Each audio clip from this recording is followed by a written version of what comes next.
अधिकारी बैठे हैं, अगुआ बैठे हैं, लेकिन हरती हमारी जमीन उड़ती है। हमारे युवा जो है इतने पढ़ाई करते हैं, लेकिन उन्हें बदले में क्या मिलता है? अपने समाज को उठाने के नाम पे केस। और केस किस जगह पे?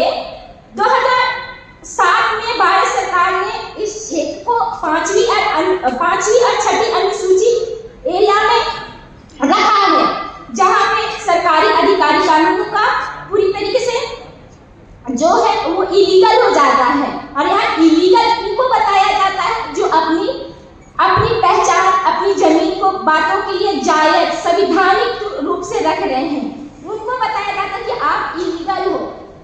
तो क्या मैम हम लोग इलीगल हैं?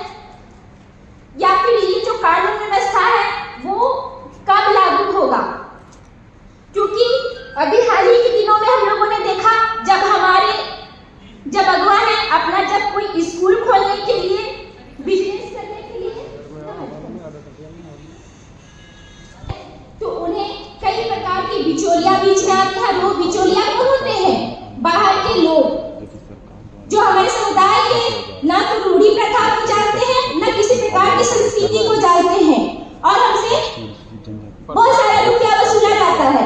इसके कारण क्या करते हैं? हमारा जो विकास चाहकर भी जो होता है वो हम नहीं कर पाते हैं।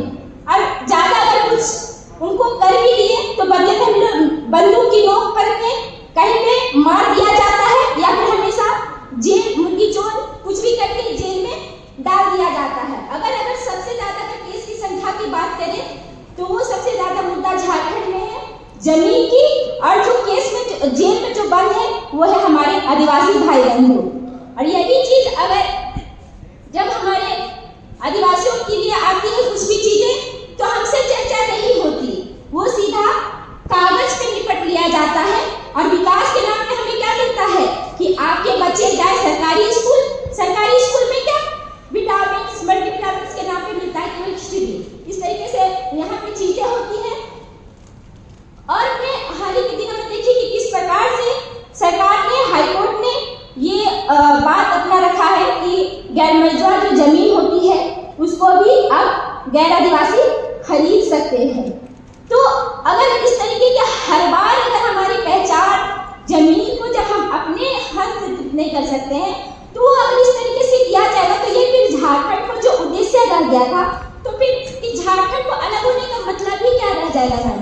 तो कृपया करके ये जो सिर्फ टोली का मामला नहीं है, हमारी जो जमीन है वो प्रॉपर तरीके से जो अनुसूची हमारी जो रूढ़ी प्रथा है उस पर भी आप उम्मीद करते हैं, आशा करते हैं कि आप इसमें जल्द से जल्द अगुवाई करेंगे।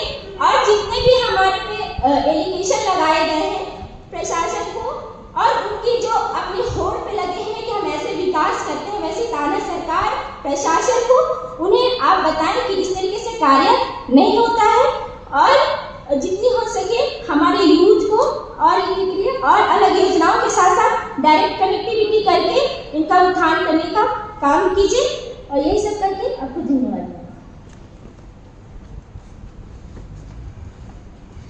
बहुत बहुत धन्यवाद आपके उद्गार का और अगले वक्ता के रूप में